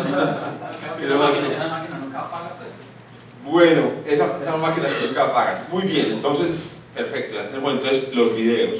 El material del video no es obligatorio, y yo les recuerdo, perdóname, el video no es obligatorio, pero puede ser muy útil, especialmente para quienes no puedan asistir a una clase o para repetirlo. Ustedes saben que en las ciencias hay un lenguaje que a veces es muy técnico, y a pesar de que esto sea divulgación, a veces uno escucha una frase y de cada palabra de la frase uno necesitaría una media hora en Wikipedia. Entonces, a veces me han registrado que vuelven a ver la clase 2 o 3 veces y es la manera como que usted logra, bueno, disfruten eso también, disfruten eso, es decir, no hay que obligarse a entender todo de primerazo, pero ahí tienen ese material que les permite volver y volver línea. Entonces, muy sencillo, si usted tiene cuenta en Gmail, ya la tenemos nosotros, un correo electrónico de Gmail de ustedes, de los que tengan cuenta en Gmail, ya lo tenemos. Si no tiene cuenta en Gmail, necesito que nos manden, por favor, un correo electrónico astronomia.uda@gmail.com diciéndonos, ya tengo mi cuenta en Google y este es mi correo electrónico. El correo suyo de Hotmail, de Yahoo, es la identificación suya en Google. Y usted nos manda y nos dice, ya mi cuenta de correo está registrada en Google. Y con eso nosotros en YouTube le mandamos ya una invitación compartiendo el video. Si a usted le parece esto muy complicado, si usted ve que la cosa está muy... No, pues el video de pronto si lo consigue con alguien más. El punto importante es que no va a estar público en la página y ustedes entiendan. Sí. Eso es muy interesante. Bueno, ya Juan Carlos les ha hablado de la evaluación de este curso. Les ha hablado y ustedes ya lo están haciendo, la autoevaluación. Imagino también que les habló de la asistencia, es muy importante, yo quiero insistirles mucho en eso, especialmente repito a los nuevos. Y también recordarles pues, que este curso tiene 2 exámenes. Ninguna de esas evaluaciones es obligatoria, pero naturalmente para quienes quieren convertir este curso en parte de un programa de diploma, pues hay una restricción de que tienen que obtener al menos el 60% de los resultados. Ahí sí. Bueno, ya te va a subsidiar de secretario. Puedes tener una cuenta en algún otro servicio. No, pero ya tienes cuenta en Gmail, obviamente. Trata de meterte ahí como para crear una cuenta en Google. Bueno, mientras Juancho nos va ayudando, eso, miren, entonces están en Google, eso, bien. Vamos a llegar como una anónima a Google. Muy bien, exacto, ahí estamos como anónimos en Google. Listo, y entonces lo que uno hace es, listo, me voy a conectar, sign in, o conectarse, yes. Y entonces, en este punto, ¿qué hace uno? No, arriba, sign up. Desde arriba dice sign up. Eso. Y aquí es donde usted va a poner entonces toda su información. Aquí es donde usted pone toda su información. Entonces, ¿qué sucede en esta ventana? En esta ventana, cuando usted dice choose your username, usted puede colocar ahí el correo electrónico de otro digamos, servicio. No hay necesidad. y automáticamente se crea, digamos, su cuenta. ¿Listo? Repito, eso no es abrir una cuenta en En Gmail. ahí pone pedroperez@yahoo.com. Por ejemplo, juancalosfigueroa@yahoo.com, y bueno, ahí está el resto de información, es muy sencillo, no hay absolutamente ningún misterio. Bueno, ya que estás allá, Juanca, yo creo que listo. ¿Podrías abrir la página de los cursos? Eso. Bueno, la página de los cursos, a veces, eso, muy bien, ahí está, eso, baja un poquito, baja hasta que aparezca eso, muy bien. Dale clic ahí. Y te voy a pedir por favor que vayamos al curso, por ejemplo, de astrofísica estelar. Correcto. Entremos ahí al leccionario. La información de los cursos se divide en generalidades y en leccionario. Y la página del leccionario, que va a ser la misma que tenga este curso, tiene esta información. Lo que quiero aquí ya llamarle la atención de manera concreta es, aquí están las 33 sesiones de ese curso, baja un poquito, y dentro de las sesiones, estas son las sesiones finales, dentro de las sesiones, miren esta aquí, por ejemplo, Audio Estrella, sesión 27, Evolución Estelar, Introducción. Ese es el material. El primer curso no lo grabamos en video, pero está grabado en audio. Entonces pueden escuchar los audios y ahí están las presentaciones. Bueno. La evaluación, perfecto. Y el último punto que quería mencionarles en esta primera sesión tiene que ver con la logística aquí en el edificio. Me imagino que no tuvieron ningún inconveniente en el ingreso, no hay, digamos, en principio ningún inconveniente, pero las personas que traigan equipos de cómputo, quieran traer sus portátiles, etc., les voy a recomendar muy positivamente que la próxima vez que entren lo registren y le digan al portero que les haga un registro completo. Les entrega una hojita en blanco y esa hojita en blanco usted la puede conservar por todo el semestre. De esa manera él no los va a estar molestando, muéstrame el portátil, dígame el cereal. Es un proceso muy cansón, yo les recomiendo que lo hagan. A veces yo soy de los que esconden el portátil para que no me moleste, pero a veces ellos lo descubren. Bueno, entonces es mejor hacer ese registro. El parqueadero, bueno, me imagino también que algunos de ustedes parquearon sin inconvenientes abajo. Yo les recuerdo que el primer nivel de parqueaderos está restringido para los empleados del edificio. También les recuerdo que el acceso aquí al edificio desde los parqueaderos y el acceso a los parqueaderos desde el edificio se hace por las escaleras de esta parte del bloque, ¿cierto? El ascensor y las escaleras. No se puede tener acceso a través de la pluma esta que hay aquí en la entrada del parqueadero, ni desde acá. Usted no puede salir aquí al restaurante y después entrar por la pluma, ni tampoco salir por la pluma y irse para la universidad. Es muy importante que ustedes entiendan eso. Yo ya les digo pues personalmente que el sábado pasado casi la embargo, porque yo decía, pero más si entonces tengo que dar la vuelta por todo el edificio para poder entrar. Sí, así son las reglas. Muy importante que sigan esas reglas porque hay un problema y es que este parqueadero lo maneja la seguridad privada de la Universidad de Antioquia. Yo soy un tipo muy rebelde y a mí me da a veces por de no, lo lógico es que yo pueda. Si uno hace eso, le pueden restringir el acceso. Entonces es muy importante y la recomendación es, por favor, sigamos, acatemos esa norma para que podamos parquear ahí. Es nada más cómodo que quede el carro aquí abajo y que no haya absolutamente nada. Alta señalización, estoy de acuerdo. Yo vengo en punto de 9, que hace uno y mete por toda la pluma. Me pasó lo mismo. Me pasó lo mismo hace 8 días, pero entonces... Que señalicen esa vaina. De acuerdo. Y que se levante el portero cuando uno llega, que acá está allá. ¿Entiendes? Vamos a hacerle las sugerencias. Pero sí, bueno, pero lo importante ahí es que nosotros también, digamos, acatemos esa norma, sobre todo, especialmente para que no nos restrinjan el acceso. Bueno, aquí en el edificio, dentro del edificio no hay cafetería, abajo hay una cafetería, ya vimos ustedes van ahí de cafetería, pero hay un balconcito aquí muy bacano para sentarse ahí a conversar aquí afuera y el balcón está abierto. Ahora, ya para finalizar, tenemos aquí una sesión de registro fotográfico. Vamos a tomar unos carnets de diplomas. Vamos a hacer un carnet del diploma que nos sirva eventualmente, por ejemplo, para identificarnos aquí a la entrada, para identificarnos en la portería de la Universidad de Antioquia. Eso siempre ha sido un tema pues como importante en el diploma. La vez pasada lo habíamos tratado de manejar con unas escarapelas, pero nos causaron muchos problemas. Esta vez vamos a hacer un carnet así de pasta con su fotografía. Y la idea es que ese carnet, pues usted lo va a poder conservar el resto del diploma y pues cada semestre le dan un papelito ahí para renovar el carnet. Ese carnet no sirve para comprar más barato en colombiano, no sirve para entrar gratis a los conciertos en el Metropolitano, pero puede servir al menos para usted, por ejemplo, identificarse en la portería de la Universidad de Antioquia y decir, bueno, yo sé que yo no existo aquí, yo no soy nadie para usted, pero vea que es que yo de verdad estoy en un programa de la universidad. Eventualmente en el semestre vamos a tener una actividad tal vez dentro de la universidad o una actividad dentro de la universidad, una de cómputo, alguna cosa así. Entonces es importante conservar el carnet. Por favor, ayúdennos con la toma de la fotografía. Bueno, sí. Al final de la segunda sesión la vamos a hacer, listo.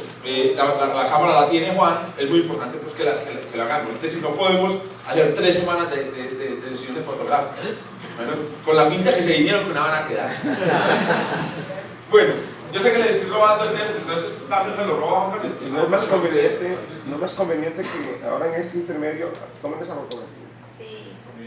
Bueno, si quieren organizémonos, sobre todo porque es que somos bastante. Porque uno sale de una. Entonces es importante el poncherazo, 2 poncherazos para tomarle el que quede más bonito. Bueno, esa fotografía obviamente se la van a entregar al FBI también. No, esa fotografía se van a borrar inmediatamente, se utilizan para el carnet. No sé si tengan alguna pregunta, yo no vuelvo a molestar nunca más a Juan Carlos incluso, ni a ustedes en su descanso. Si tengan alguna pregunta sobre el funcionamiento del curso. No, el carnet sirve para entrar en semana también, no solamente los sábados. Bueno, todas las personas que tengan certificado de inscripción en el curso, en realidad pueden entrar a la Universidad de Antioquia cuando quieren, ¿cierto? Pero eso ya sabemos que eso en la universidad a veces no funciona. Entonces, sí, no, ese carnet es un carnet que te identificado como el diploma. Entonces también sirve en la semana. Por ejemplo, va para la biblioteca, entonces usted le dice, pero usted quién es, deme la cédula, no, usted no aparece aquí, entonces usted le saca. Certificado de inscripción, no, sirve. Carnet, ¿qué más quieres? Que te presente Alexander, mi ven aquí, lo que bueno, ¿alguna otra pregunta? Bueno, mi correo electrónico ya lo conoce, astronomia.de@gmail. Cualquier inquietud, bienvenida. Vamos a mandarle por correo electrónico, es muy importante, evidentemente el correo electrónico, un formulario donde vamos registrando todo, asistencia, autoevaluación y los test para que lo estén revisando. ¿Estudiante o profesor de la universidad necesitan, además de ese carnet, otro? No, nada. Ese carnet, digamos, es como un club de amigos en ese caso. Si vos tenés tú, lo que vos sacás del carnet, yo pertenezco al diploma. Bueno, invitación a la RAC, 16 al 19 vamos a tener, hay muchas actividades en astronomía en la ciudad, es muy importante aprovecharlas. Yo siempre he dicho que la astronomía es una ciencia social. Entonces, entre más vayan a coloquios, entre más van a ponerle contexto a todo lo que hay en el curso. Coloquios cada viernes, muy interesante. Bueno, coloquio a las 6:30. Bueno, los quiero mucho, nunca cambien.